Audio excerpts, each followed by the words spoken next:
ချစ်ခဲ့မိတဲ့အတွက်နောင်တတွေတော့ရှိမနေပါဘူးမင်းနဲ့တွေ့ခဲ့တယ်ပြီးတော့ချစ်ခဲ့တယ်ပြီးတော့ဝေးခဲ့ရတယ်တိတ်ကိုနာကျင်ခဲ့ရတာပေါ့ချစ်ခဲ့ရတဲ့သူပဲလေပြီးတော့နာကျင်ခံစားရတာပေါ့ဒါပေမဲ့အချိန်တွေကိုနောက်ပြန်လှည့်လို့ရရင်ဆိုတဲ့ဆူတောင်းလို့ရဲ့မင်းနဲ့သာမဆုံးခဲ့ရင်ဆိုတဲ့နောင်တတွေရဲ့တော့ရှိမနေခဲ့ဘူးမင်းနဲ့ဆုံးခဲ့ရခြင်းတွေအတွက်တကယ်ပဲပြောပါတယ်မင်းနဲ့သာမဆုံးခဲ့ရင်ချစ်ချင်းမေတ္တာဆိုတာဘာမှန်းသိအောင်မှမဟုတ်ဘူးသူ့နှုတ်ခမ်းလေးခွေရုံနဲ့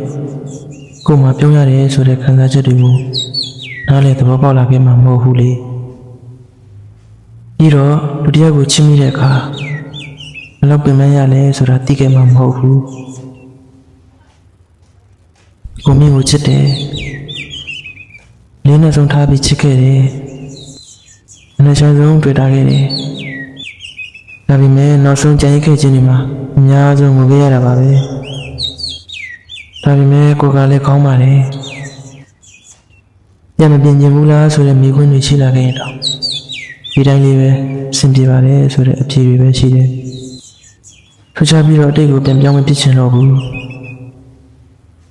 မင်းနဲ့ဆုံးခဲ့ရတဲ့အမှတ်တရတွေကိုတင်ထားဖြစ်တယ်မင်းနဲ့ချစ်ခဲ့ခြင်းတွေကိုလည်းပြန်တွေးကြည့်တိုင်းနည်းနည်းလေးနာရတာကလွယ်လို့နောင်တတွေတော့ရှိမနေပါဘူးပြောပါတယ်လို့တော့ပဲဟုတ်ပါမလဲဒါပေမဲ့ဆုံးခဲ့ခြင်းတွေအတွက်ကိုပြောခဲ့ရခြင်းတွေအတွက်ကိုတကယ်ကိုပြောပါတယ်ချစ်ခဲ့ခြင်းတွေအတွက်ကျေးဇူးတွေတင်ပါတယ်နည်းနည်းပတ်သက်ပြီးပြန်တွေးမိရင်နည်းနည်းလေးမှနောင်တတွေရှိမနေခဲ့ပါဘူး